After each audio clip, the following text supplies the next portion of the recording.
ஆட்சி தொக்கு வழங்கும் மணிச் செய்திகள். இணைந்து வழங்குபவர்கள் அரசன் சோ. ரொம்ப ரொம்ப நல்ல சோ.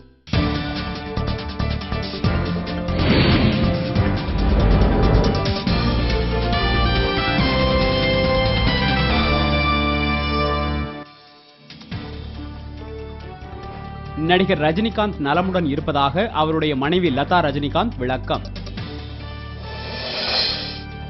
சென்னை மெரினா கடற்கரையில் காணாமல் போன சிறுமி தமன்னா ஒரு வாரத்திற்கு பிறகு மருத்துவமனையில் மீட்பு.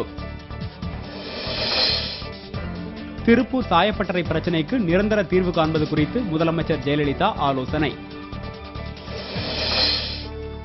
தமிழக சட்டப்பேரவையின் முதல் கூட்டம் மே 23ஆம் தேதி நடைபெறும் என பேரவைச் செயலர் அறிவிப்பு. நாடு முழுவதும் சாதிவாரி கணக்கெடுப்பு நடத்த நடுவண் அமைச்சரவை ஒப்புதல். காமன்வெல்த் ஊழல் தொடர்பாக சுரேஷ் கல்மாடி மீது பண மோசடி வழக்கு பதிவு செய்தது அமலாக்கத்துறை.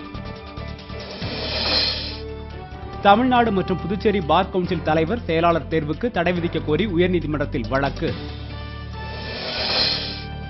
சென்னை தாம்பரம் அருகே வீட்டு காவலாளியை கொன்று பல லட்சம் ரூபாய் மதிப்புள்ள நகை மற்றும் பணம் கொள்ளை. காஞ்சிபுரத்தில் இஸ்லாமியர்களை தாக்கியவர்கள் மீது நடவடிக்கை எடுக்க கோரி தவ்ஹீத் ஜமாத் அமைப்பினர் போராட்டம்.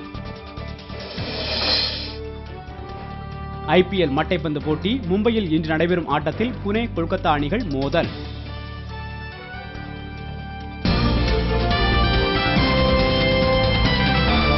மண் செய்திகள் வழங்கியவர்கள் ஆட்சியில் இப்போது 10 விதமான சுவைகளில் தொக்கு வகைகள். இணைந்து வழங்கியவர்கள் அரசன் சோ. ரொம்ப ரொம்ப நல்ல சோ.